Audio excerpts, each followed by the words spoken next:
vai falar um pouco, conversar um pouco, né, sobre a avaliação institucional, que é uma das coisas que faz parte dos processos da Secretaria de Educação, tá? Jadmilson, você pode colocar o slide, amor, por favor? Só um minuto, tá chegando aí. Falou.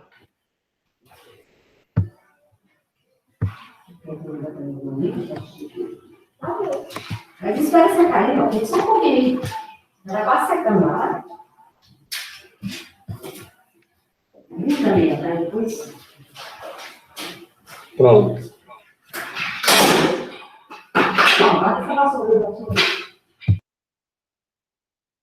Outra coisa, se eu começar a falar um pouco rápido, vocês me avisem, tá? Porque normalmente eu sou assim, eu começo a falar, eu desando. Aí, às vezes, precisa que as pessoas falem para mim assim, tá indo muito ligeiro, não estou conseguindo entender, tá bom?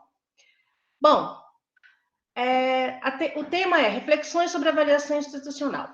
Vocês, enquanto escola, o que vocês imaginam, o que mede a qualidade da educação? Primeira coisa para vocês pensarem, né? O que mede a qualidade? Como é que a gente pode medir, mensurar como a escola está, como está a aprendizagem dos meninos, né? Principalmente pensando em educação infantil, que é uma modalidade que a gente não tem, não há necessidade de provas, né? E como é que a gente pode medir essa qualidade? Pode passar, Jadmilson. Segundo Soares, né, a qualidade da educação na escola consiste em verificar algumas estruturas estão funcionando adequadamente. Satisfação e aprendizado, tanto de alunos como professores, quanto a comunidade. Os processos de ensino, administrativo, prestação de contas, e a gestão, né, os meios. A gestão de pessoas, as práticas e políticas, as parcerias e os recursos. Aí eu vou pedir para o Jade passar umas imagens e depois eu quero que vocês pensem e falem para mim. O que aconteceria, né, se na escola ou faltasse ou sobrasse determinados espaços? Pode.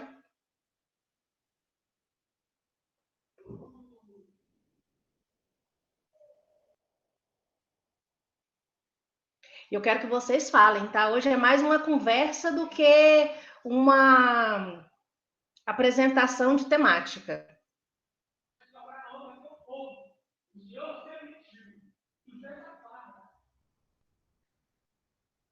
O que vocês acham que aconteceria na escola? Eu sei que as escolas de educação infantil têm uma outra, em alguns espaços tem uma outra roupagem, né? Então, assim, eu gostaria que vocês me dissessem, como é que é a escola de vocês? Como é que vocês veem a qualidade da escola de vocês? Pode passar, a qualidade Jade. Estrutural, Jussara? Os espaços físicos? Tanto a estrutural, quanto a de gestão, quanto a de... como é que chama? De relacional. Uma escola que tiver todos esses aparatos, ela já tem uma base, né, estrutural muito boa para se começar a trabalhar, até porque os ambientes estão separados e, assim, muito bem definidos. Eu acrescentaria uma sala de coordenação pedagógica, né, para que essa sala ali dos professores, que já é grande, com uma mesa de reuniões, ela pudesse ser habitada pelos professores nos intervalos e em momentos informais, e a gente tivesse um outro espaço para discussão. Mas é bom ver tudo isso. É o sonho, né, Priscila? A gente tem um sonho. Isso que ainda faltaram algumas coisas, né? Depois que eu fui ver, principalmente para a educação infantil, que eu não coloquei nenhum parquinho, mas é por falta de espaço no slide também. Mas já é bem bom de se ver isso daí, né? E a gente tem escolas pequenas, mas que não tem essa estrutura, mas tem esse aconchego que essas fotos nos traz, né? Então, estão calados, só a Priscila falou. Eu quero a opinião de vocês. Hoje é um bate-papo mesmo, bem? Bom, eu penso assim, a estrutura, ela é fundamental, né, para a gente poder desenvolver as habilidades dentro da escola. E quanto mais recursos a gente tiver, mais habilidades nós vamos conseguir desenvolver. Então, eu acho que cada espaço, cada ambiente, eles se complementam, né? E, igual eu falei, cada espaço desse aí desenvolve habilidades diferentes que os alunos precisam desenvolver durante o ano. E se a escola não dispõe desses espaços, ela vai procurar uma forma alternativa de conseguir desenvolver as habilidades necessárias, principalmente na educação infantil, né? Que aí tem bastante espaço interno, né? Faltou um pouco dos espaços externos, que são os lugares onde as crianças da educação infantil mais gostam, né? O parque, né? A Transitolândia, igual que é lá na minha escola que tem, né? A quadra de esporte. Então, a estrutura da escola, ela é fundamental para o desenvolvimento das crianças. Eu vou aproveitar o gancho da colega para poder acrescentar aquilo que já foi dito, né?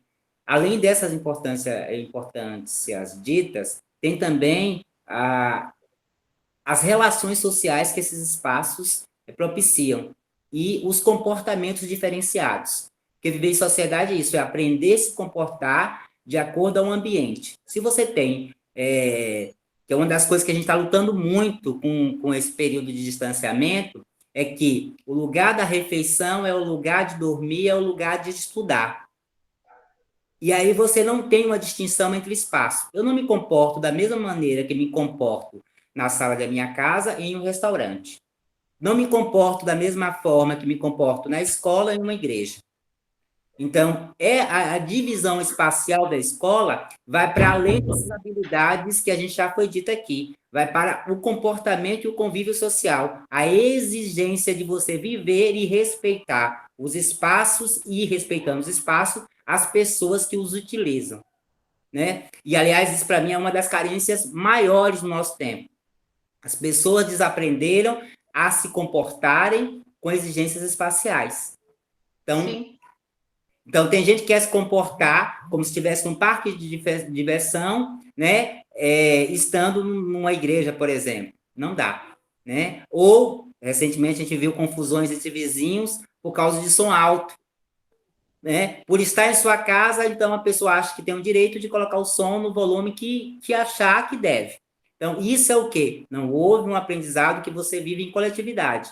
Então, a escola, para além desse conteúdo, dessas habilidades, ensina e prepara para o convívio social, ou deveria ensinar para tanto, né?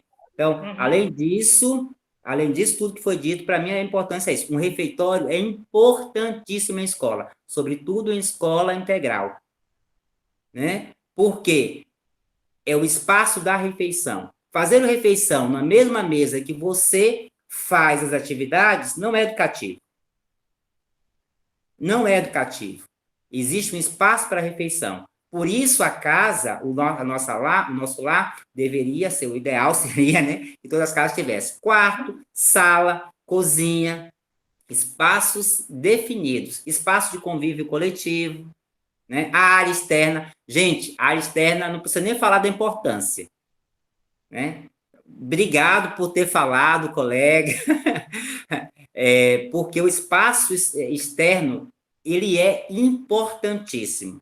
Aliás, muitas aulas nascem, no meu entender, nesse espaço, o externo. A gente só vai sistematizar no espaço sala de aula. Uma horta, você aprende muito mais numa horta do que sentado em frente a um quadro, né? Um bosque, né? A quadra com as atividades físicas, e aí por aí vai. Bom, encerro minha fala por aqui por hora. Obrigado. Alguém mais? Eu estou adorando as colocações.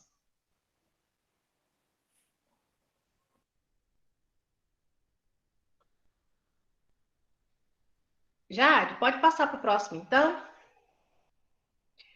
Então, vamos refletir. Como é que podemos avaliar as perdas que a escola sofre, né? De ausência desses espaços, como avaliar as melhorias que podem ser feitas com esses espaços, que vocês já até falaram, como a comunidade escolar pode avaliar a unidade escolar, né? Como é que a comunidade pode avaliar a escola? E o que eu, enquanto professor, posso auxiliar na melhoria da minha escola e da minha comunidade escolar? Né? Isso é uma reflexão para vocês. O que a gente pode fazer? Quais são os passos enquanto coordenador, enquanto gestor, enquanto professor, com relação à unidade escolar? Vocês já falaram que se a escola tiver todos os espaços, que a gente tem um sonho, né? A escola ideal e a escola real. Se elas tivessem todos os espaços que a gente gostaria, será que a aprendizagem teria essa qualidade mesmo? Né?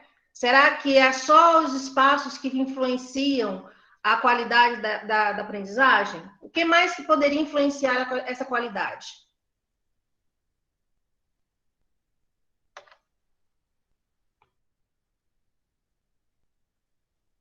Próximo.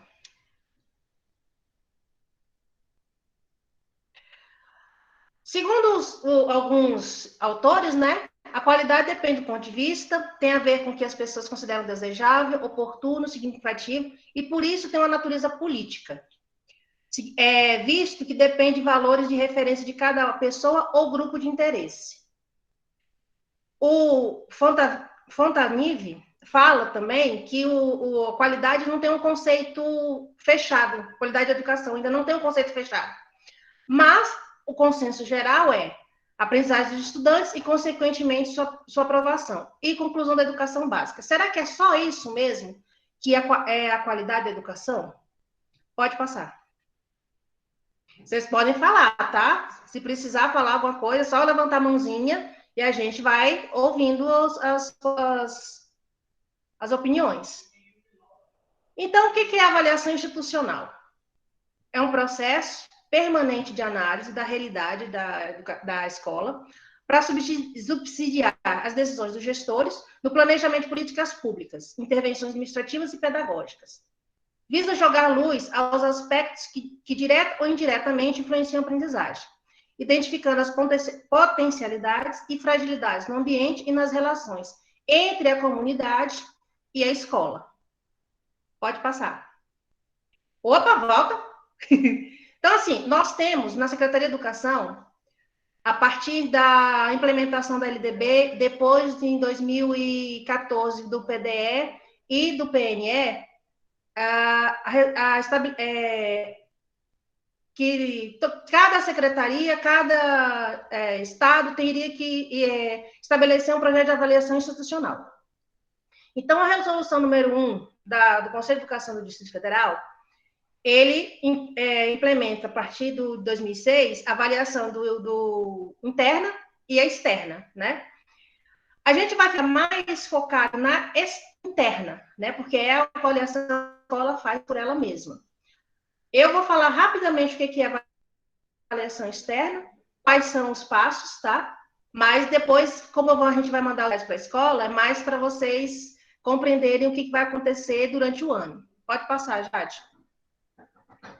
Então, a resolução, ela faz isso, né? No artigo 5º, ela fala do que são as condições de aprendizagem para os resultados, né? Condições de trabalho pedagógico, democracia, gestão escolar, relações, o currículo, a proposta pedagógica, profissionais de educação e estudantes. Todos esses itens, e às vezes até dependendo da escola ainda tem alguns itens a mais, eles são da qualidade. Pode passar?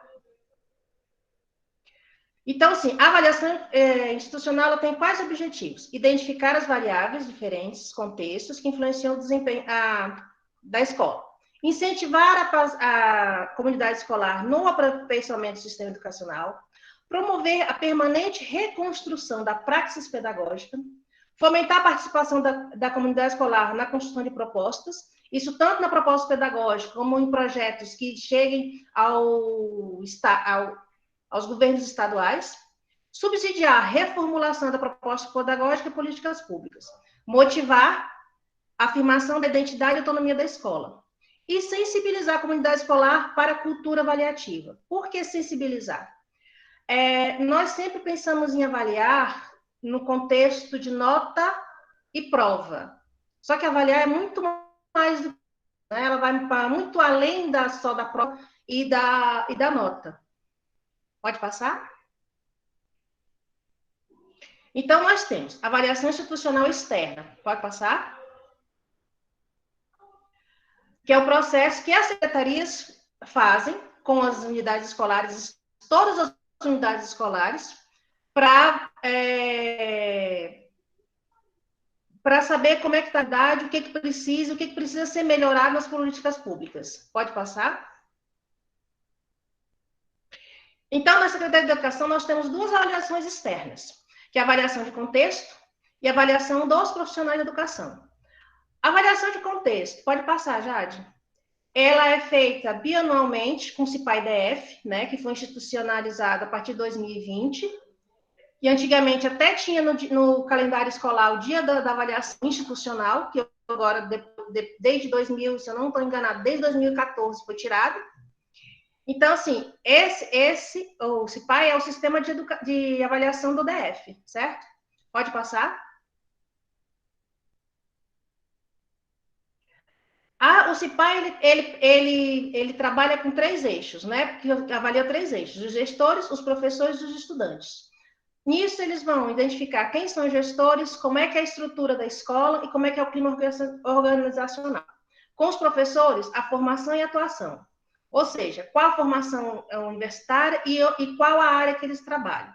A prática pedagógica e o clima organizacional. O que é o clima organizacional? São as relações internas, né? São as relações entre os gestores, os professores, coordenadores e os professores e a comunidade. A mesma coisa é com os estudantes, eles vão fazer identificação, tem aquele questionáriozinho de nível socioeconômico, o estudante vai te dizer, ou o estudante, ou os pais, né, quando são as crianças menores, até que ponto a prática pedagógica está da maneira que eles gostariam, e o clima, como é que são as relações humanas dentro da escola. Pode passar? E tem os profissionais, né, que é uma avaliação dos profissionais de educação, que é ele separado, que aí os professores vão falar como é a identificação, como é a infraestrutura da escola que eles trabalham e como é que é o clima. Pode passar? Então, assim, são 2 avaliações. Uma feita anualmente para os gestores, né, estudantes e os professores regentes, e a outra, que é a da avaliação dos profissionais, é uma que é feita por todos os profissionais, além dos professores. A carreira assistência, o pessoal da limpeza, os professores que são lotados nas unidades regionais e centrais, né? E todos eles têm... Essas avaliações têm eixos próprios, né? São instrumentos próprios. Pode passar? Então, nosso foco mesmo é a autoavaliação, é a avaliação da escola. O que vocês acham? Volta! O que vocês acham? E como vocês avaliam a escola? Como é que é feito isso para vocês? Como é que vocês sentam? Quando vocês sentam? E o que vocês fazem para avaliar a escola como um todo? Eu quero que vocês digam para mim, pelo menos algumas coisas, para depois passar para frente.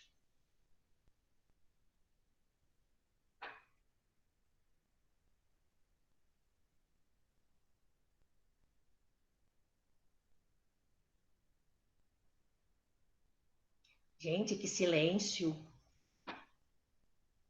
Antônio e Priscila adoram falar. Antônio está em escola, né? Priscila não está. Pois é, eu tô vendo só a carinha do Antônio. O Antônio tá assim pensando, será que eu falo? Será que eu não falo? Será que eu dou uma vez para outro?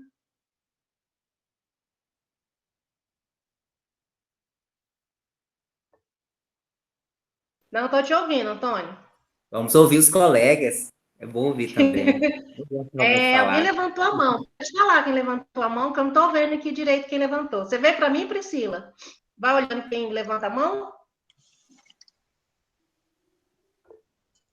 Sou eu, Alessandra, do CEI2. Pode falar. Bom, nós avaliamos, né, a instituição de forma interna, reunindo, a gente se reúne para fazer isso, né? Pelo menos umas 3 vezes ao ano, mas firme mesmo, são 2 vezes ao ano, final dos semestres, né? Nós nos reunimos e também no decorrer do processo, a gente também avalia. Porque nós temos um planejamento, né? E no meio do processo que a gente está vendo que o negócio não está dando certo, a gente retroalimenta aquele plano. Então, à medida que nós vamos caminhando. Mas sempre nós sentamos para nos autoavaliar. O que a gente está fazendo, por que não está dando certo, né? O que a gente pode fazer para mudar, como que a gente pode ajudar, né? Se for no caso do professor, né? O que nós podemos ajudar, qual formação a gente pode montar, como que a gente pode fazer no geral, né? Que nós podemos trazer para que outro professor também possa se alimentar disso, né? E é mais ou menos assim que a gente faz lá na escola. Alguém mais? Agora eu vou falar, né? Bom, vamos lá. No caso do Kaique, porque na verdade, assim, avaliação, cada escola tem a sua cultura, né? Desenvolve uma cultura avaliativa, né? E o que é que comum que eu vejo dentro da rede é que ela é continuada, né? E processual, né? A colega acabou de falar isso. No caso do Kaique, acho que isso fica bem claro que um espaço que já é institucionado na nossa cultura são as coletivas. As reuniões coletivas são esses espaços privilegiados para isso, né? É um espaço que é democrático, em que todos têm voz e vez, né? E, além disso, tem as avaliações que se dão mais em loco. Por quê? Cada turma é uma turma e a gente, coordenador, acompanhando, vai vendo, avaliando, junto aos professores, vendo quais são as dificuldades. Essas dificuldades são encaminhadas quando a gente não consegue dar cabo diretamente com os professores, nossos pares, a gente leva para a supervisão ou para a gestão. E tem coisas que realmente a gente, coordenador, não consegue resolver, tem que ser em conjunto maior, né? Isso são as coisas do ponto de vista do pedagógico, né? Como a avaliação institucional vai para além disso, vai além dos espaços, né? Então, a necessidade também surge no dia a dia. Há espaços que só são definidos a partir do exercício dos nossos projetos. A gente trabalha pouco com projetos pedagógicos, viu, gente? Então, os projetos, à medida que eles vão acontecendo, vão exigindo espaços diferenciados. Então, espaços propícios para que a nossa intenção educacional se concretize, né? Vai para além de quê? Da formação, a gente vai vendo. E o Kaique tem uma coisa cultural, né, da cultura do Kaique, que é um empecilho. Isso é eu, Antônio, que estou falando, né? Depois a supervisora pode falar. É que é muito rotativo. É uma escola com uma grande rotatividade, tanto de alunos, agora, graças a Deus, está melhorando isso, está estabilizando nessa parte. Porque muitas dessas crianças que nós atendemos são de pais que vêm trabalhar na lavoura, né? E aí, por conta disso, terminou essa safra, mudam. Alguns ficam 2, 3 anos, depois vão para outras regiões e assim sucessivamente, né? E isso é uma coisa que, quando eu cheguei no Kaique, eu tinha uma dificuldade, porque eu vinha de uma escola, vinha da Regional do Guará, então lá é mais compacto isso, né? Você consegue acompanhar uma criança por muito mais tempo. E o Kaique, no início, tinha muito isso. Agora, graças a Deus, está mudando um pouco essa cultura, né? E isso entra na avaliação também, porque você vai ter que trabalhar com isso, né? Com essa rotatividade, você está no meio do processo de chegar a criança e oriundas das mais diferentes regiões do país, outra característica do DF. Então, esse é um espaço. Isso também é levado em consideração na nossa programação. Por isso que eu digo que nosso espaço privilegiado são as coletivas, porque lá que acontece tudo. Avaliação de gastos, avaliação das metodologias adotadas, avaliação dos processos avaliativos aplicados nas salas de aula, né, junto aos alunos, avaliação das reuniões que a gente faz com os pais, e aí vai, né? Eu acho que no Kaique, acho que quem pode falar melhor é a Aline, né? Pode aí ver o que eu esqueci, Aline. Contribui aí, por favor, complemente. Nesses espaços, a gente privilegia uma construção coletiva, né? A gente procura sempre estar privilegiando essa construção coletiva. E, assim, por mais que a gente trabalhe com projetos que são eixos norteadores, os professores têm total liberdade, né? E, na verdade, é o ideal que ele crie o seu subprojeto com a sua turma a partir de uma temática que é muito ampla, muito maior, baseada nas leis que trazem temáticas obrigatórias na escola, para criar, de acordo com o interesse da sua turma, os subprojetos. E, assim, a gente tem muito cuidado com a questão dessa avaliação que o Antônio citou, da sala de aula, desde o planejamento, desde conceber uma sequência didática que traz os verbos em seus diversos níveis, né, com diversos níveis de proficiência, para que desenvolva desde a mais básica à mais complexa. E se a gente não montar um processo de vigilância nossa, enquanto professor, em cima disso, a gente sempre vai trazer as coisas mais básicas e as habilidades mais globais vão ficando. E aí vem a questão da inferência, né? Essas habilidades que a gente vê que lá no ensino médio aparecem como lacunas e que tem que ser trabalhadas desde a educação infantil. Então, a gente leva lá para o professor da educação infantil. Outro exercício que a gente tem é de o professor do primeiro ano sentar com o grupo da educação infantil e falar assim, olha, quando eu recebi o meu aluno, eu percebi que haviam essas lacunas. O do segundo ano faz o mesmo processo com o primeiro, o do terceiro, né, o do quarto faz isso com o terceiro, porque aí vão se assim, a gente vai refazendo a prática a partir dessas lacunas, né? Não esquecendo de que o que está bem precisa continuar bem, mas que a gente precisa retomar essas práticas para que essas lacunas sejam preenchidas. É isso. Perfeito. Só complementando. Essas lacunas que ela está falando com relação a inferências, a gente vê, não é só no menino do ensino médio. Se a gente não tem uma base boa, e aí eu estou falando até com um professor que já atuou no ensino superior, aparece claramente lá. Né? Lá é onde explode, não é no ensino médio. Né? Ensino médio, para mim, faz a divisão até de quem vai e quem não vai, até a continuidade dos estudos. Mas lá você vê a grande dificuldade de muitos estudantes, né? Muitos estudantes em fazer inferências, em se apropriar dos textos escritos. Né? Então, isso é uma coisa que a gente, do CAIC, desde o período que eu estou acompanhando, já faz alguns anos, que a gente tem essa preocupação. Né? E outra coisa que eu acho que é importante, Aline, todo trabalho do CAIC parte da realidade do aluno. Por quê? Eu só consigo construir um conteúdo significativo, saberes significativos a partir dessa realidade. Então, a gente tem que estar avaliando constantemente isso. Quais são os impactos disso? Por que isso é importante? Porque a função primordial da escola e da educação é para preparar para a vida social. Né? E quando eu falo vida social, não é da nota. É preparar para o convívio do mundo do trabalho, convívio das relações interpessoais. E eu acho que houve um tempo dentro da educação que a gente esqueceu qual é o propósito da educação, que é preparar para a vida social. Não é para passar no vestibular, não é para conseguir ganhar dinheiro, não. A função da escola é trabalhar para preparar para o convívio social, e aí em seus vários níveis. Né? E outra coisa também, complementando essa fala do Antônio, nesse processo de avaliação, é inevitável que a gente perceba que na nossa formação há lacunas, né? E aí a gente sempre está fazendo a formação continuada. Até mesmo nesse trabalho remoto, há um momento de planejamento coletivo e um planejamento de estudo, exatamente para o preenchimento dessas lacunas. Essa formação continuada, ela acontece semanalmente. Então, tem um dia da coletiva, tem o dia da formação e tem o dia do planejamento. Cada terça, quarta e quinta, um dia destinado para cada coisa. Janderni, você ia falar alguma coisa? E eu ia só complementar, né?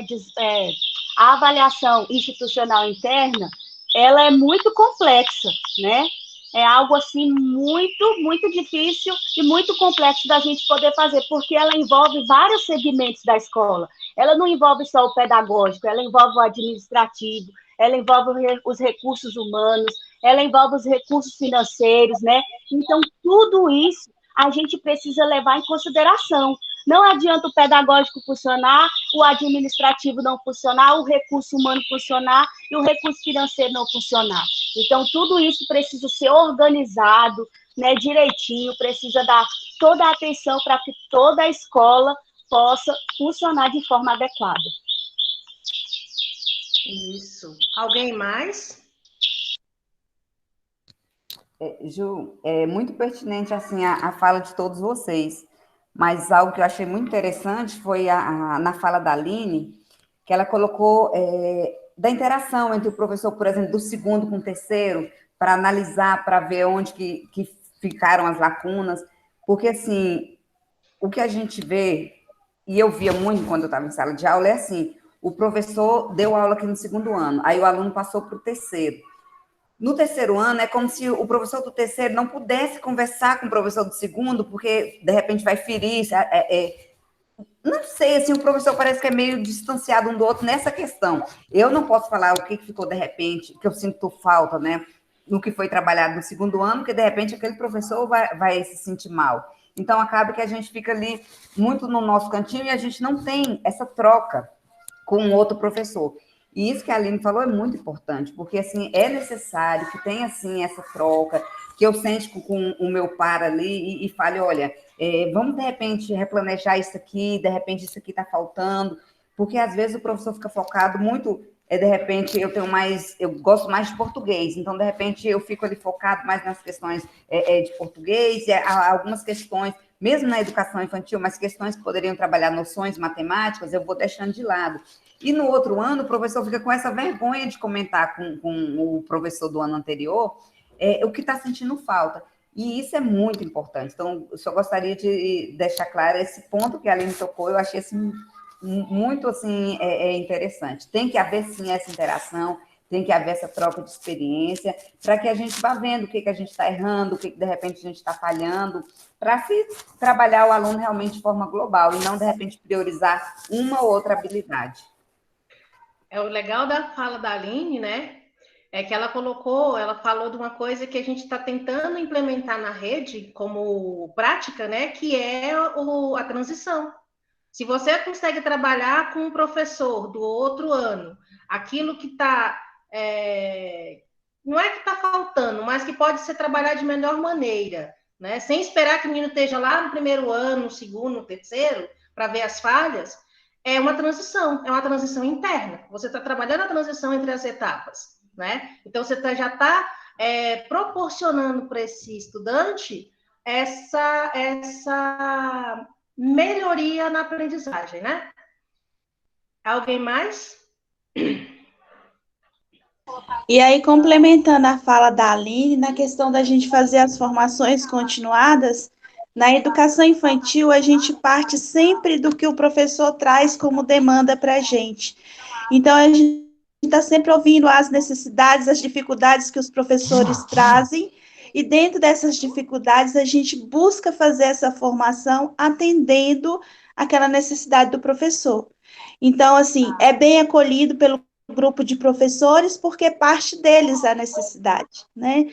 Então, a gente busca ouvir muito o professor e saber do professor em que a gente pode estar contribuindo com ele naquela ocasião, né? Sim, isso é muito importante. Então, voltando agora para a autoavaliação, né? Avaliação interna. Pode passar, Jademilson. Nós temos, né, 2 dias letivos agora, dia 19/6 e dia 10 de julho, que eles são, dentro da Secretaria de Educação, foram colocados para serem feitas essa autoavaliação. Mas o que a gente vai fazer nesses 2 dias, né? Que são 2 sábados letivos, que não são letivos temáticos, são letivos mesmo, que eles se referem a 2 dias de semana, né, do calendário. No dia 19, o que é pedido, né?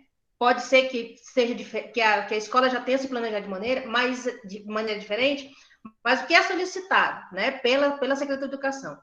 Fazer os estudos do material que está na página no site da Secretaria sobre avaliação institucional interna, né? sentar com toda a comunidade escolar, se for possível, porque às vezes não é possível, agora no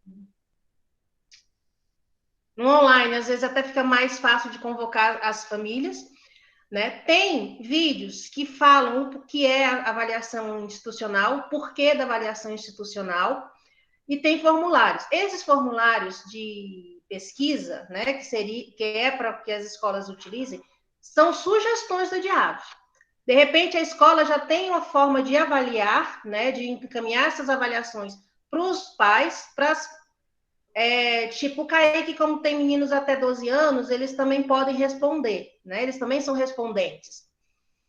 Os menores, quem vão ser os respondentes da avaliação? Somente os pais, né? E depois, no dia 10 de julho, eles ou seja, vocês têm quase um mês para fazer uma coleta, análise e depois apresentação desses dados. E por que tudo isso, né? Nós, enquanto Secretaria de Educação, temos que fazer a avaliação institucional como prática. Essa prática para quê? Por quê? Pode passar, Jade? Essa avaliação institucional, ela é prática para quê? Ela é o processo para implementar a proposta pedagógica, para as escolas que têm SAEB e outras provas externas, também saber o porquê o que precisa melhorar, por que tem defasagem, por que está tendo evasão, como o próprio Antônio falou. A realidade de Brasilândia é muito parecida com a realidade do Paranoá, que foi a regional que eu trabalhei a vida inteira. Existe uma extensão de educação do campo, escolas do campo muito grande. Existe como é que fala? Transição dos alunos muito grande por conta disso. A grande maioria dos pais vem para trabalhar nas lavouras, ou trabalham em chácaras, ou trabalham como no Paraná, nas empresas de produção de ovos, né? Então, assim, eles andam muito. E isso, infelizmente, influencia a escola, em todos os sentidos, tanto enquanto aprendizagem, quanto quando você vai falar do educar por conta da evasão e reprovação, né? Porque os meninos saem, às vezes, quando eles ficam 3 anos na escola, é lucro, e aqueles que ficam 1 mês, 2 meses, 3 meses, por conta da rotação das colheitas, né? Isso vai influenciar lá no final. Quando é a escola, da educação infantil, a mesma coisa, porque há rompimento desse ciclo educativo, há rompimento no ciclo de aprendizagem da criança. Então, assim, tem que lembrar o quê? Que a avaliação institucional ela é um processo para, como o próprio Antônio falou, a qualidade social da educação. Para que nós estamos na escola, o porquê que nós estamos ensinando, né? Que não é somente para você passar numa prova, não é somente para você passar num concurso, não é somente para você ir para a universidade, né? Então, assim, e a autoavaliação é feita por quem? Pela escola, na escola, pelos seus autores. Quem são os autores da escola? Os professores, a gestão, o pessoal da limpeza, o pessoal que é da vigilância, os pais e os alunos. Mas a educação infantil, os meninos não têm condições de avaliar a escola? Tem. E muito, né? Quando a gente fala da avaliação das crianças, eles mostram para você o que eles estão gostando na escola, o que falta para a escola ficar um lugar legal, né? Alguns anos atrás, a gente ainda tem a plenarinha, né? A plenarinha é uma forma de avaliação da educação infantil, porque ela trabalha a voz da criança, ela trabalha o espaço da criança de fala, né?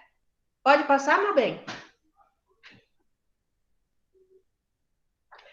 Aí, quais os objetivos da autoavaliação? Implementação do PPP, coletar informações dos diferentes setores como a comunidade, subsidiar informações para a produção de projetos e ações. E participação de todo mundo, como eu já falei, né? Pode passar? E o que a gente vai avaliar? A autoavaliação não é para ser punitiva. Minha escola não está dando certo por isso. Então eu vou ficar...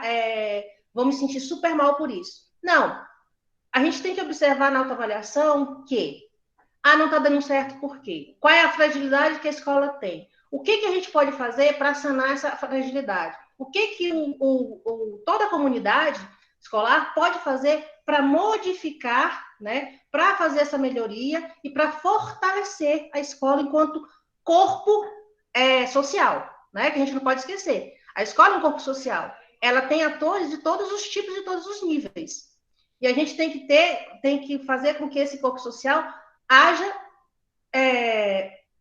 e reaja muito bem às situações que acontecem, como a pandemia. A pandemia foi uma situação que é alheia a todo mundo, né? Como é que as escolas se resolveram? Elas pararam, ficaram chorando? Não.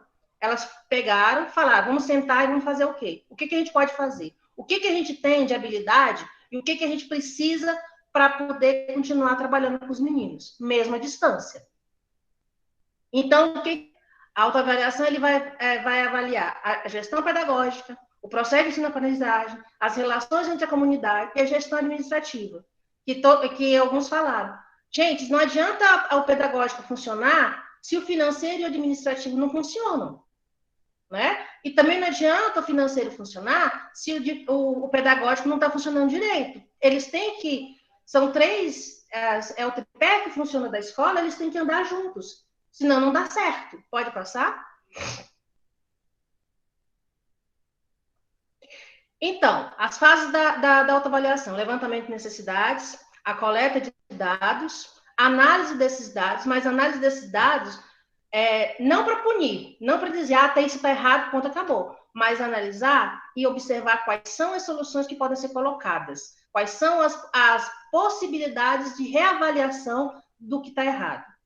E a proposição e implementação das soluções, né? O que pode ser feito pela escola, enquanto escola, para melhorar? O que não pode ser feito pela escola, mas que precisa, tipo, de apoio da regional de ensino? A regional também não vai dar conta, porque é uma coisa que é para além das funções dela. Então, a quem a gente vai procurar para que possa auxiliar e que possa melhorar? Pode passar?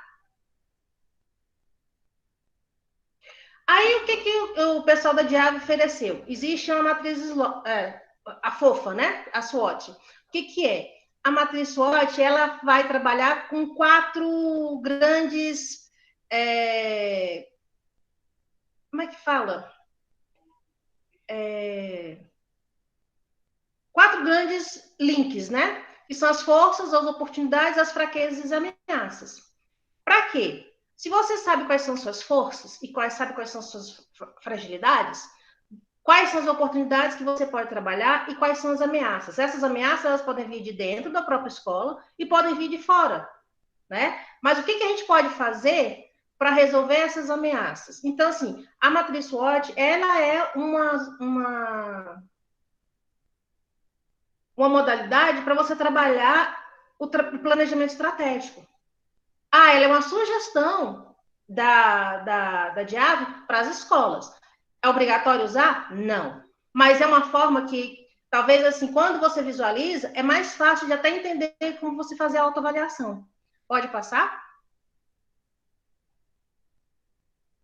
Então, o que ela faz? Ela trabalha em 4 linhas, né? As forças, o que ajuda e o que atrapalha. As forças, as fragilidades internas e as oportunidades e as ameaças, tanto internas quanto externas. Que aí eu também falo que às vezes tem ameaças internas. Que às vezes quando o grupo não está coeso, quando o grupo tem dificuldade de trabalhar, isso é uma ameaça. Porque se você não consegue trabalhar unificado, você enfraquece a aprendizagem, né? Vai passar? E o que a gente pode trabalhar, né, identificar como os aspectos, né? As características da escola, traçar metas e objetivos condizentes com necessidades da sua identidade, propor estratégias diferenciadas, promover a participação da comunidade e fortalecer a unidade escolar. Quando a gente fala assim, propor metas e objetivos, não são metas e objetivos distantes demais. São metas que a gente tem certeza que pode alcançar, né? A gente não pode, tipo, eu vou propor no PPP um projeto de transição, mas que vai precisar de mais um trabalho externo. Será que a escola vai conseguir, nesse trabalho externo, os profissionais para ajudar?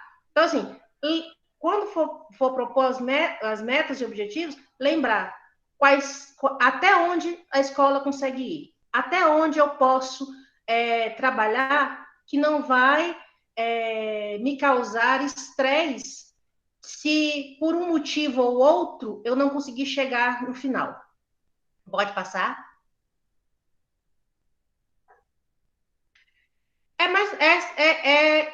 O que eles fazem, né? O que a matriz fala? Para analisar os resultados, para ver as características, listar também as características da comunidade, ou seja, do que está externo, identificar as oportunidades, identificar as ameaças. Pode passar? Isso aí é um modelo já preenchido, né? Quais são as forças? Grupo de gestores preocupados. Quais são as fragilidades? Defasagem dos alunos, indisciplina, falta de leitura. A gente poderia colocar aí, como o Antônio falou, alta rotatividade dos estudantes, né? Que é uma fragilidade. E as oportunidades, tudo aquilo que vocês já colocaram, a de formação, as metodologias, o processo de transição que o Kaique faz. Isso é uma oportunidade, isso é uma força. E o que são as ameaças? Tudo isso que vem acontecendo que é externo à realidade da escola. Pode passar? Bom, isso aí é uma bibliografia sugerida. Agora eu quero ouvir de vocês se ficou alguma dificuldade, se precisa de mais explicação, porque eu acho que eu falei um pouquinho rápido demais, né? E isso é um defeito meu. E agradecer. O que mais que vocês precisam perguntar? O que vocês precisam falar? Agora é a hora de vocês falarem tudo que for necessário.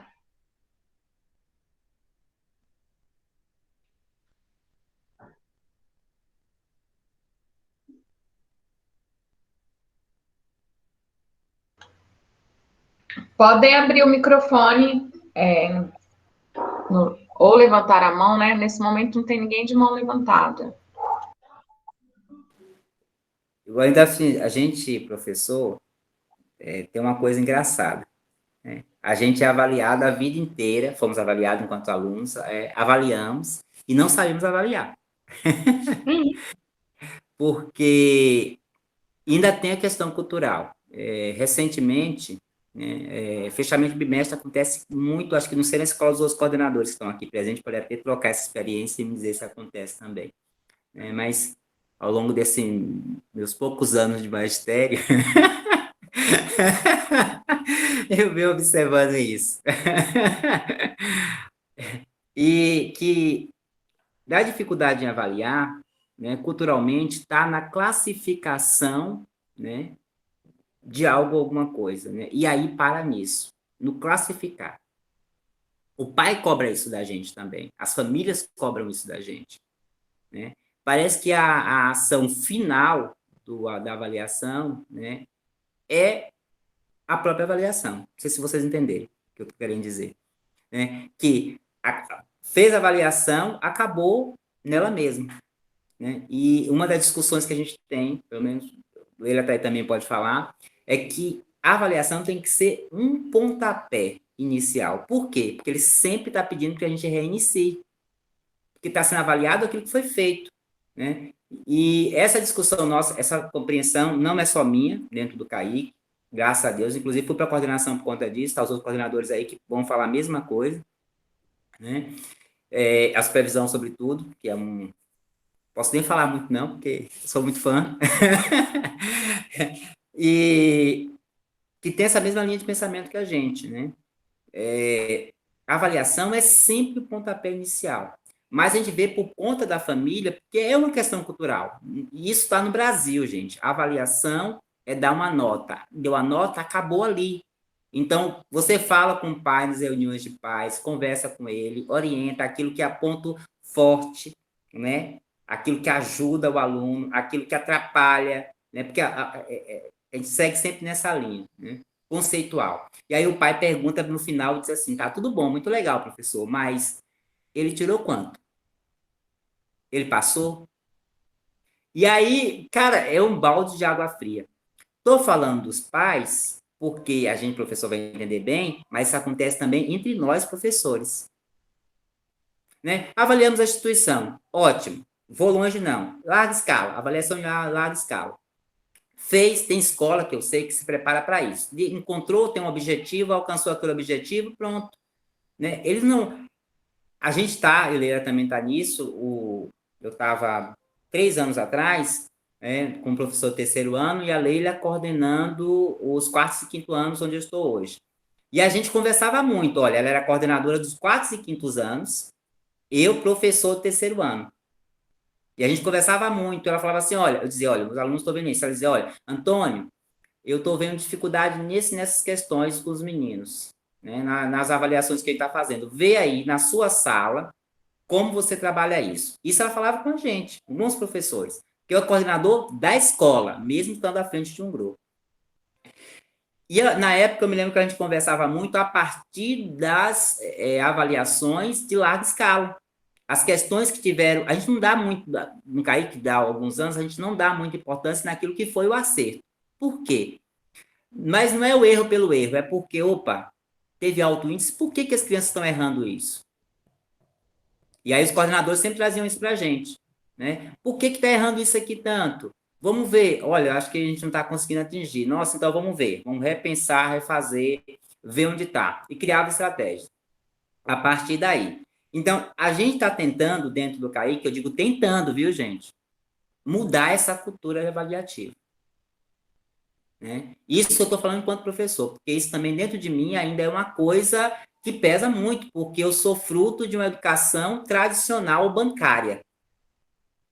E não dá para você tirar isso de você assim, de uma noite para o dia. Isso é um processo lento, doloroso, porque às vezes é frustrante, porque a gente precisa do palpável, e a nota é uma coisa palpável, porque matemática, e eu sou professor de matemática, aí ele dá uma coisa que você diz assim, não, aqui é estatística, pá, tá aqui.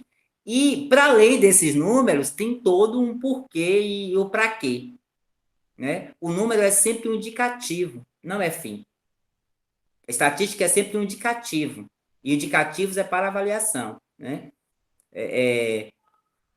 E isso é uma coisa que a gente tem lutando muito.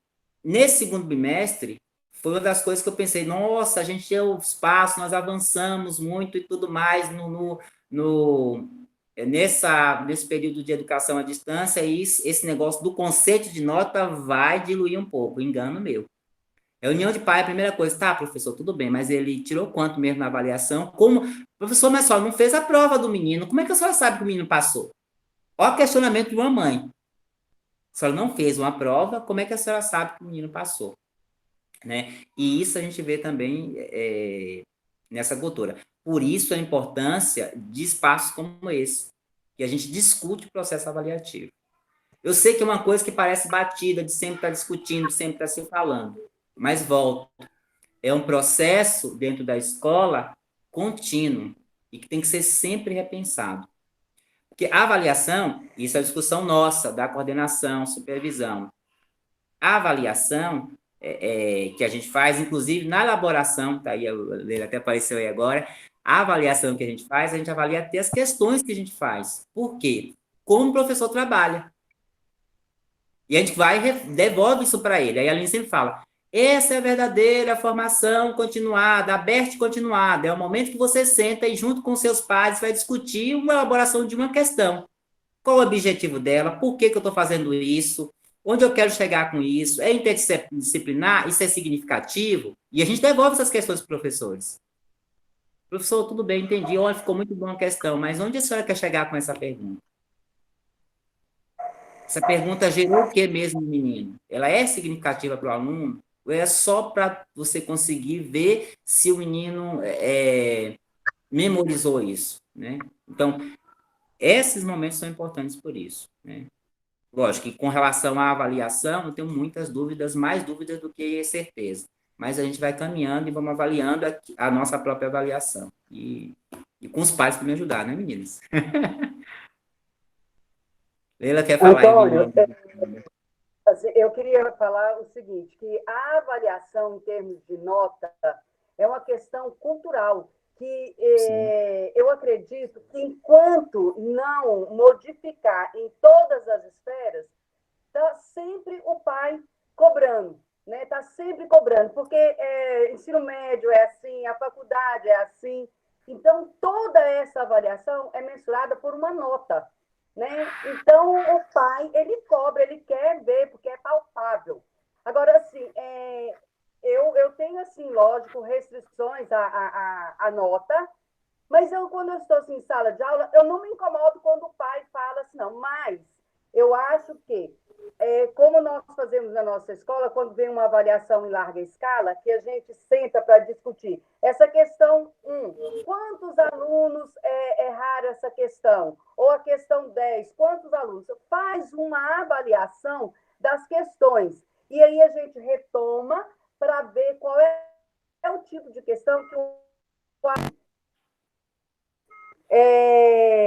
qual é a questão que o aluno está errando com muita frequência. Aí, essa avaliação tem um sentido, como o Antônio mesmo diz. Agora, quando o professor pega aquela avaliação, engaveta e fica a avaliação somente pela avaliação, não faz sentido nenhum. Se não tiver, sabe, uma volta, se não for trabalhar naquelas questões onde o aluno mais sentiu dificuldade em fazer, né? Porque talvez, quando o professor pega uma avaliação e faz uma análise das questões da turma, aí sim ele vai ter com clareza qual é aquela questão que o aluno mais tem dificuldade em fazer. Agora, do contrário, é nada, né? Aí é perder tempo. Tanto o aluno perdeu tempo, como o professor também perdeu o tempo dele. Isso vale para institucional, viu, gente?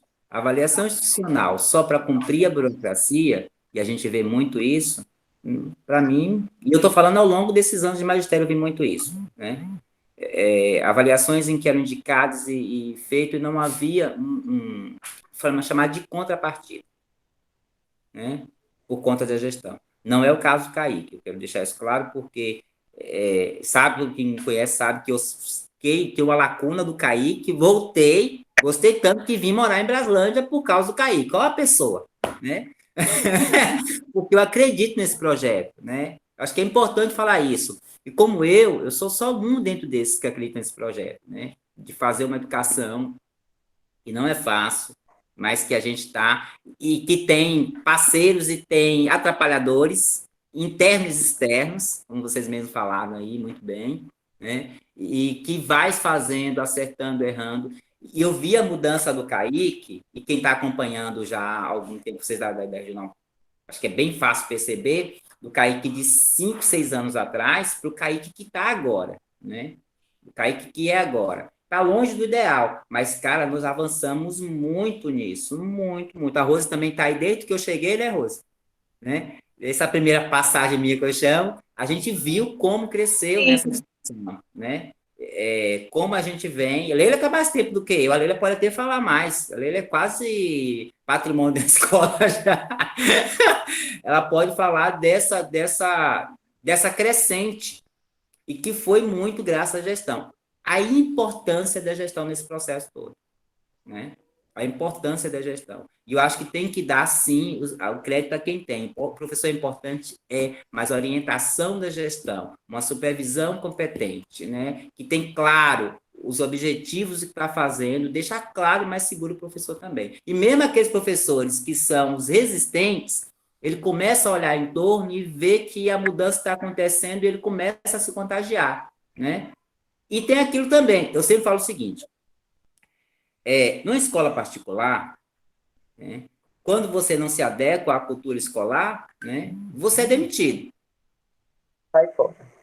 Vai embora. Isso é claro, é prático desse jeito. Na educação pública, as coisas não se dão assim. Mas a gente, quando não se adequa, a gente tem o livre-arbítrio, eu falo isso diretamente para os professores, a dizer, olha, eu não me identifico com essa proposta pedagógica, né?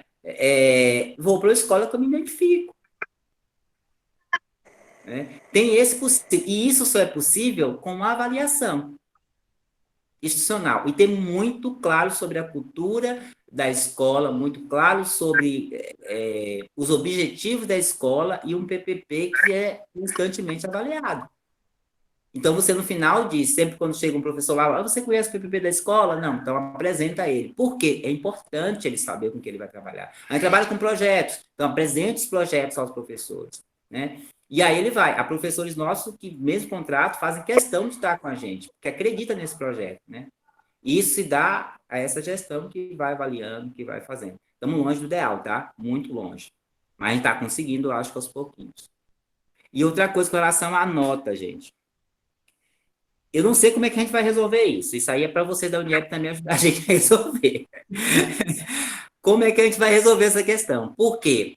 A gente trabalha em ciclo, ótimo, perfeito, a gente acredita nisso, né? Aí você não vai. Mas o pai chega para a gente e fala o seguinte, e é verdade, mas professor, ele vai precisar de uma nota em redação, né? Ele vai precisar de uma nota para entrar na universidade. O conceito não ajuda ele nesse sentido. Eu paro e penso e digo, a nossa cultura ainda é uma cultura de nota, né? Mudou-se aqui, né, na educação básica, mas isso persiste.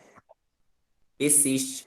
E para ingressar numa faculdade, ele precisa de nota, um conceito. Não é avaliado o processo dele, né? Sim, temos uma avaliação dentro da UNB que é processual, né? Mas ela ainda não é a totalidade, né? Ela é parte de um processo ainda. E ainda, diga-se de passagem, dá-se a impressão que é experimental. Porque não se tornou ainda o principal ingresso. Entende o que eu estou falando?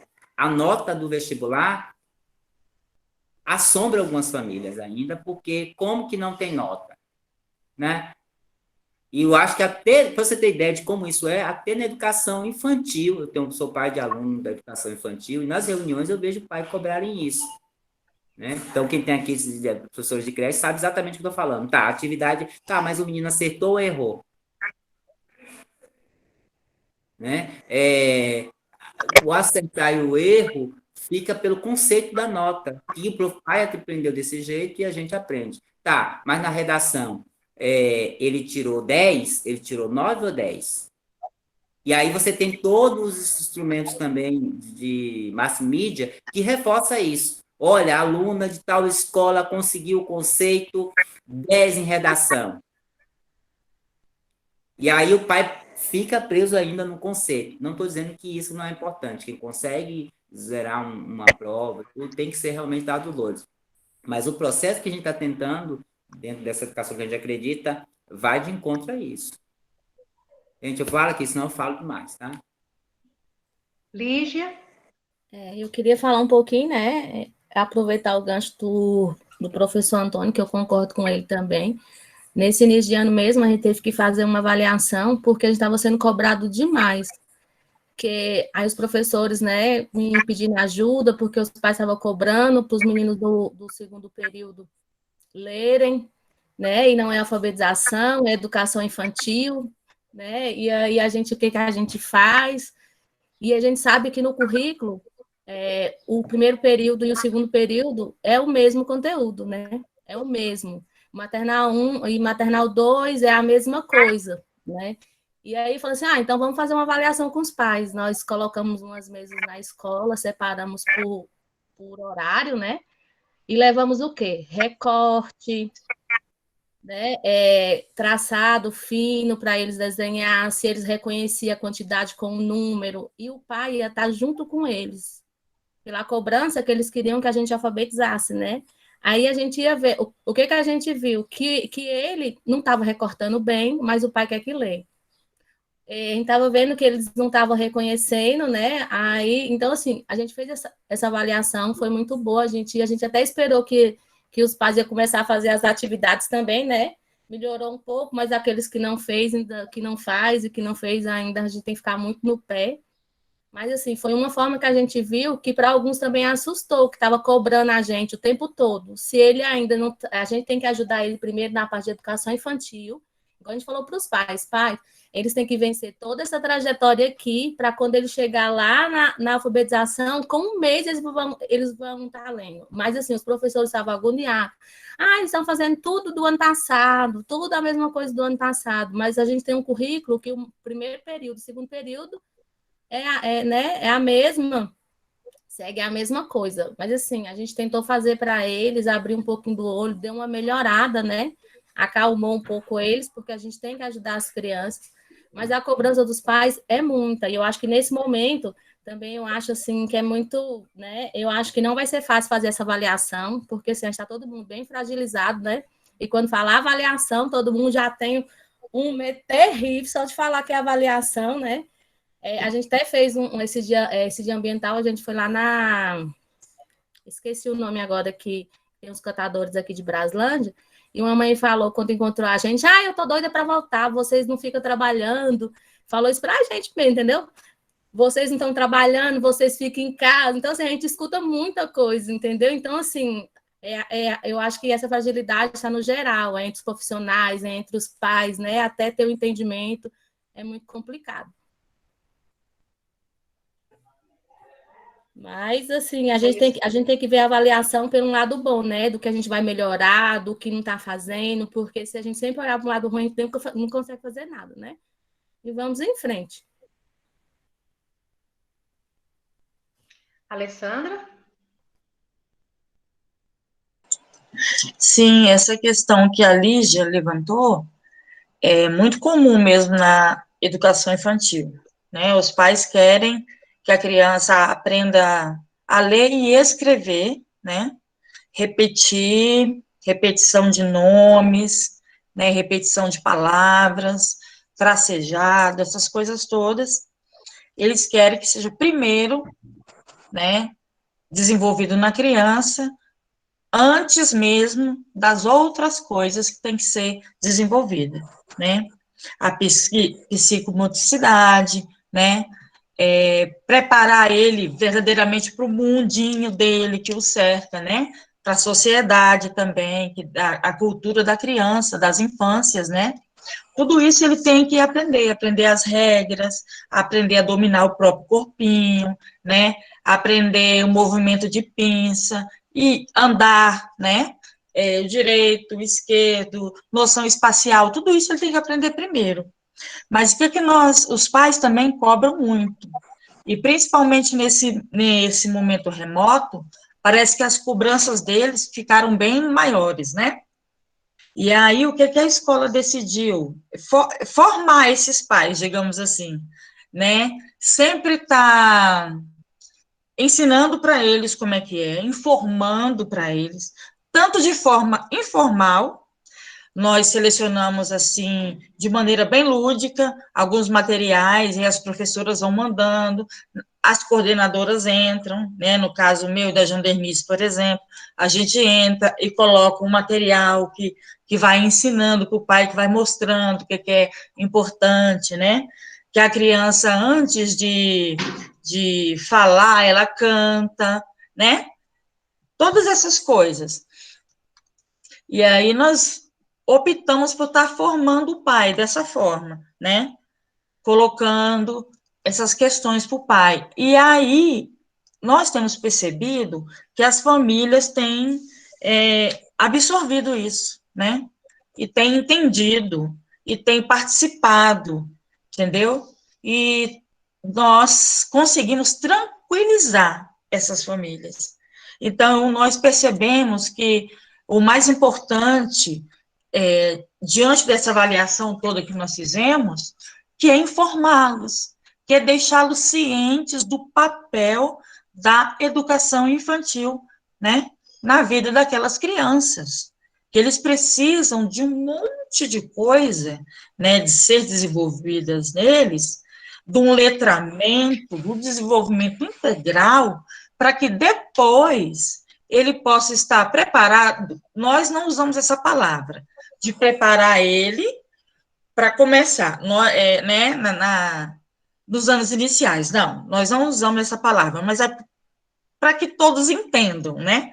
Para que ele possa estar um pouquinho mais habilitado para estar lá, Então, ele já vai conhecer o mundo letrado. Ele lê. A criança, ela, da educação infantil, qualquer uma, desde o maternal, ele lê. Ele lê o mundo em volta dele. Ele consegue ler um livro de forma não convencional, mas ele consegue.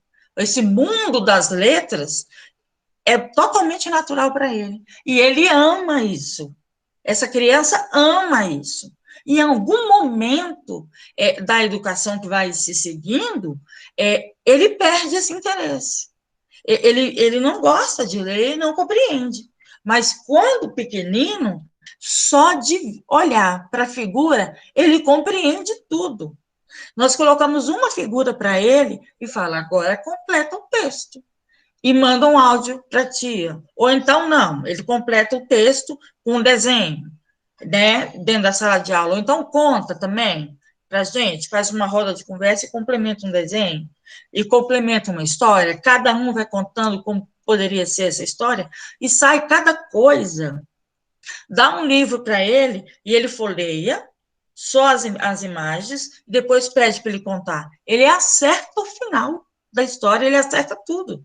Entendeu? Então, ele interpreta, ele sabe tudo isso. E, em algum momento, né, na sequência dessa educação, isso se perde. Mas essa criança, e isso a gente passa para o pai. E os pais estão ficando mais tranquilos, estão ficando mais assim, nossa, elas sabem o que estão fazendo. As professoras sabem, as coordenadoras entendem, sabem tudo, entendeu? E a equipe gestora sabe qual caminho que deve ser traçado para que o meu filho esteja preparado. Então, foi a alternativa que nós tivemos, né? E tem sido positiva. Gostei muito da sua fala, Alessandra, e da Lígia também, mas essa é a realidade, não é só na educação infantil, acho que em todas as etapas. O que ele está sabendo? Ele quer quantificar o aprendizado, eles não querem a qualidade, é quantificar. Se ele dá conta de... Eu fui professora de educação infantil há muitos anos, eu tive uma mãe que a menina estudava na escola particular, ela sabia tracejar o nome, sabia copiar os números, mas não dava conta de pegar na tesoura. Ela pegava um giz de cera de um jeito que era mais estranho possível. E ela queria que a menina fosse para o primeiro ano. Na época era a primeira série, né? Tem uns quase 20 anos. Na primeira série. Aí eu falei para ela assim, olha, enquanto professora de educação infantil, eu não vou fazer com que essa criança vá para a primeira série, porque ela ainda falta aprender muita coisa. A parte de psicomotricidade dela é muito falha. Ela não consegue andar em linha reta. Ela não consegue se orientar dentro da sala de aula, ela se bate. Então, assim, o que adianta a gente, muitas vezes, falar assim, não, meu filho sabe ler. Não, ele decodifica, ele interpreta aquilo que está escrito, mas ele não compreende. E infelizmente, nós ainda temos essa cultura, né, de quantificar as coisas, não de ter a qualidade. Porque quando você quantifica, o menino já sabe ler e escrever, mas você bota um texto que é desconhecido para ele, ele olha para o texto e fala assim, o que é isso? A gente tem isso nos anos iniciais ainda, a gente tem isso nos anos finais. Então, assim, e quando a gente fala em avaliação, Jesus amado, o frio que dá na barriga, Nossa Senhora, a gente quer correr de avaliação.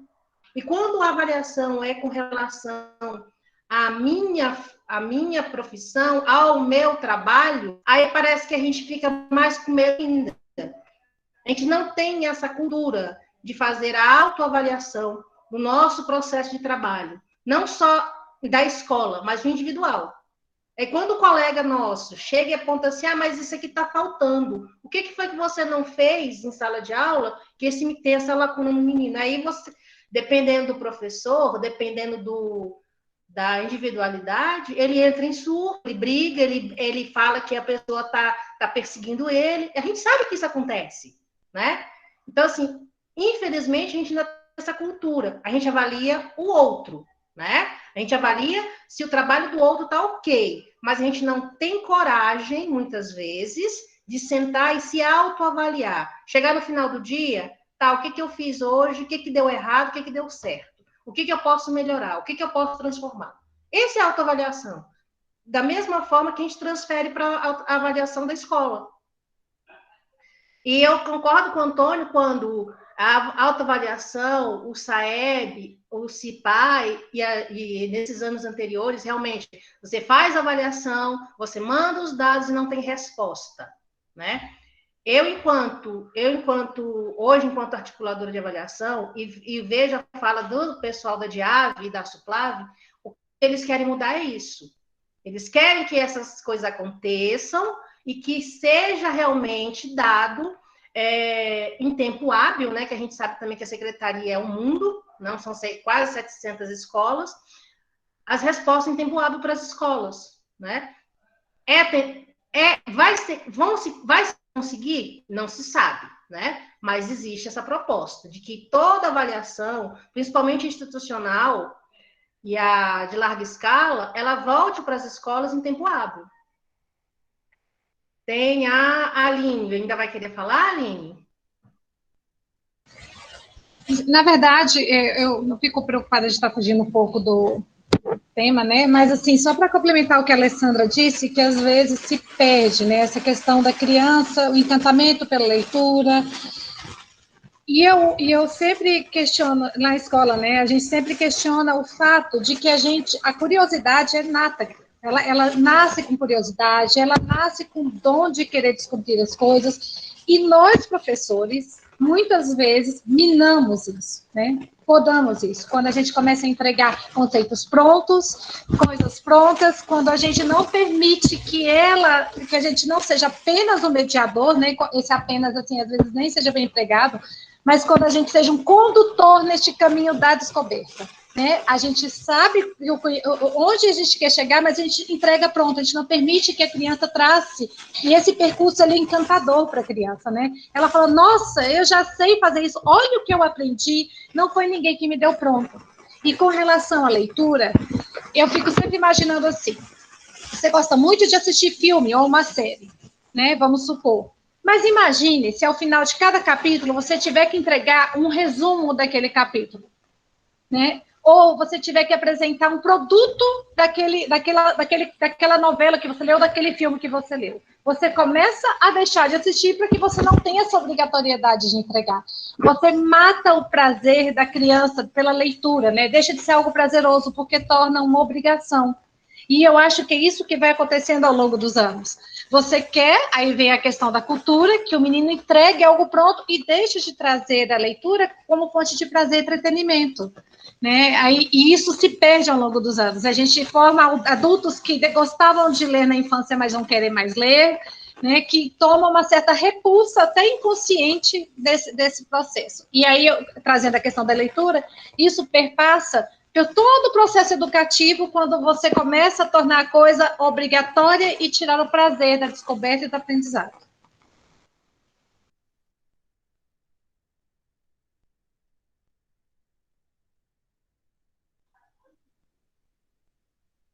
Adorei as posições de vocês.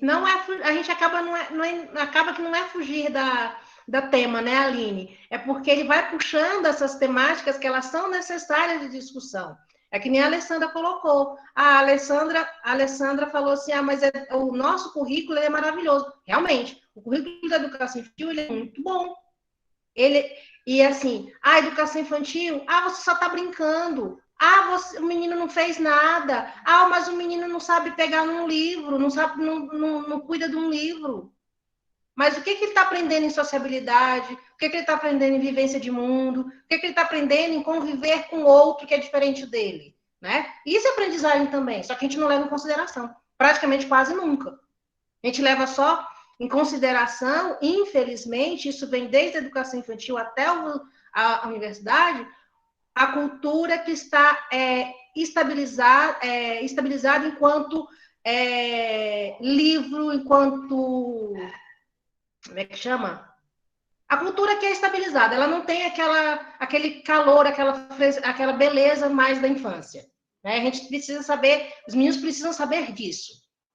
Obrigatoriamente você tem que saber disso. O resto, né? O interrelacional não tem tanta importância na aprendizagem. Eu vou ser sincera, eu acho isso a maior negatividade, porque se você não consegue fazer essa inter-relação intersocial, é como o Antônio falou no começo, as pessoas não sabem se portar nos espaços diferenciados, eles se portam da mesma maneira em todos os espaços. Isso é a sociabilidade, né? Então, agradecer a vocês, tá? O Jademilson, agora tá bom, né? Ficaram 8 pessoas. O Jade pediu para abrir as câmeras para a gente tirar uma fotinho, tá bom? Ju, a Fala, Aline estava com a mão levantada. Gente, eu sou igual a Antônia, se der abertura, tem essa coisa bem... Há quem diga que a gente foi feito com o mesmo barro, viu? Sobrou um pouquinho e eles fizeram. Mas é bom assim.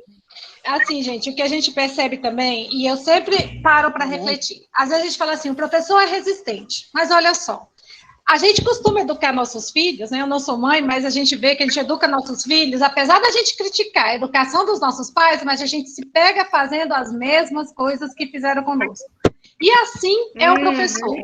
O modelo que ele teve de educação a vida toda foi esse professor, foi esse modelo que a gente tanto, né, fala que tem que mudar, que tem que modificar. Aí ele chega numa faculdade que ele vê o professor com um discurso totalmente construtivista, né, lendo textos e fazendo estudos construtivistas, mas na hora da prática do professor, você lê, você responde, faz uma prova e o professor avalia ali como a nota final. E assim, é o modelo que a gente teve a vida toda. Trazendo de novo a questão cultural, quebrar esses paradigmas, quebrar essa coisa que está engessada, é muito lento, muito complexo, né? A gente mexe nas estruturas muito internas ali. E eu não digo que é impossível, mas é por meio de estudo mesmo, é na persistência, é mostrando, permitindo que o professor enxergue que esse caminho é efetivo, ele de fato acontece, para que a gente mude essa prática, porque ela está entranhada, enraizada no professor. Não, e desconstruir isso é difícil, leva tempo, leva geração, não é tão fácil. E a gente repete, sim, a gente repete o que foi construído, né? A maioria das vezes. A cultura é algo muito difícil de se mudar, né? É muito difícil mesmo, a cultura de um povo, a cultura de uma escola, dentro de uma organização, é algo que é muito difícil mesmo de se mudar. Se muda, mas leva tempo. Eu digo que é passo de formiguinha, né? Que a gente dá um passo a cada dia, a gente oferta essa visão, né? E a gente vai plantando a semente e esperando que ela um dia ela nasça e possa florescer, né? Acho que esse é o nosso trabalho mesmo, de formiguinha. Última, para a gente finalizar mesmo, assim, da parte, pelo menos. Vocês vão falando e eu vou viajando aqui nas teorias, né? Que sustentam a nossa prática, ou que orientam. E aí eu fui falando, já além de falando da reprodução, e eu me lembrei, botei até aí a reprodução de Bourdieu, em que logo no epílogo ele dá essa receita a gente, né?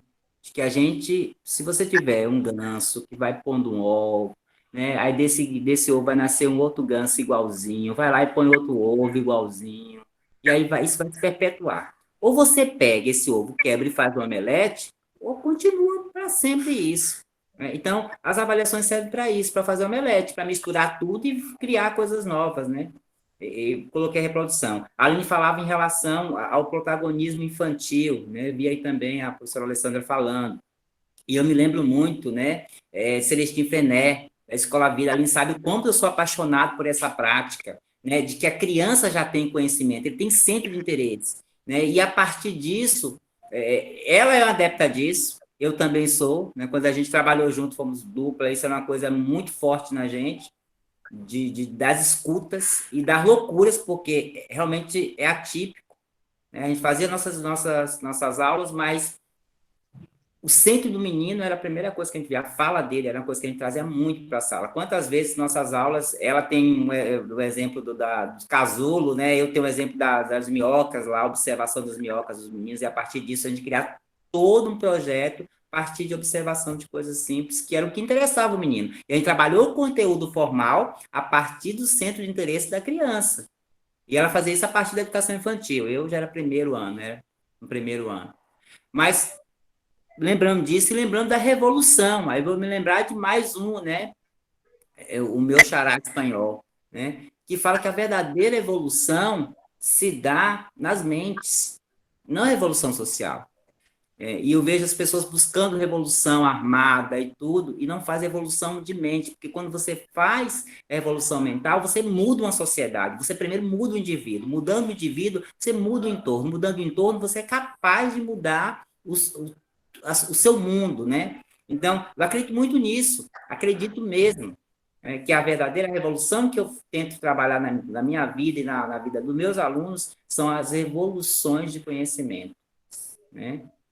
E o Gramsci, para mim, ele é fabuloso nisso. E a gente, enquanto mediador, tem que se tornar intelectuais orgânicos, intelectuais que fazem essa transposição didática. Outra coisa que eu observo muito, a dificuldade de fazer transposição didática, né?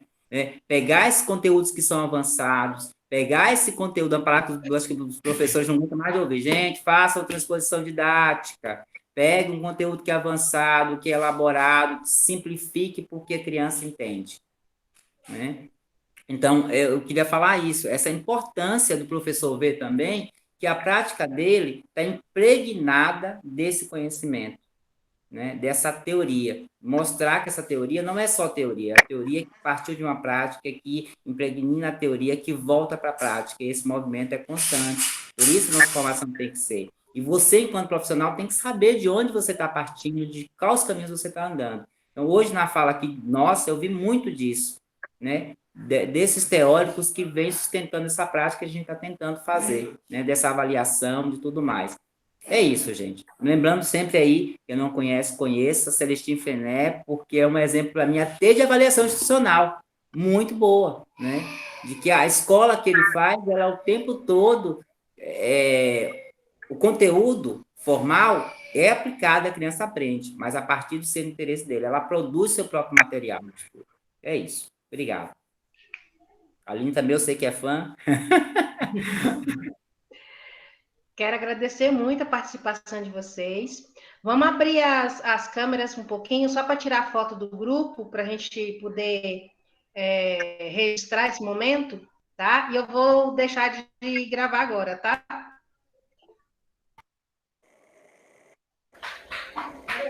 Ju, não, acho que eu não vou conseguir. A minha internet, a minha luz deu um pico aqui, e a minha vai cair meu rosto. Vigi. Tirou aí, Jade?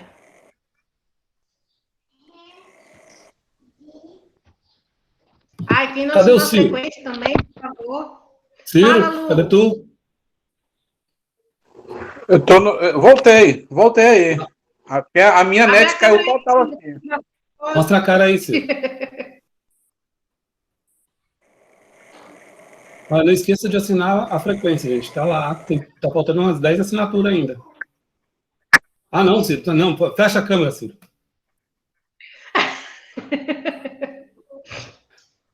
Josiane, Antônio e Luciana, não, vou tirar assim mesmo, hein? Todo mundo, atenção, sem piscar. 1, 2, 3.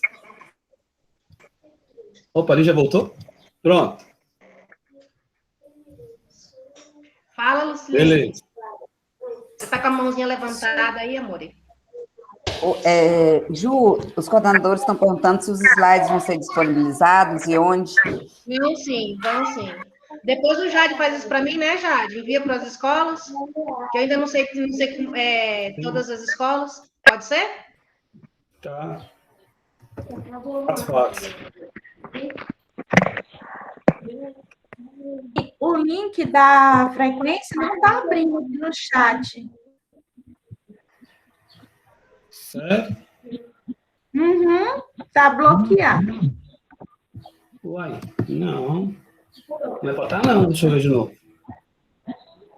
Eu estou conseguindo aqui, a minha internet está ruim. Eu consegui. O A internet último não que sei você onde é que colocou, tá, mas Isabel, também que não tá tá. caindo, tá oscilando. Tá Eu acho oscilando. que deu Mas pico de energia na cidade inteira. Eu sei que eu sumi aqui uma hora. Que delícia. O meu não está abrindo aqui, não. Pode colocar o nome no chat?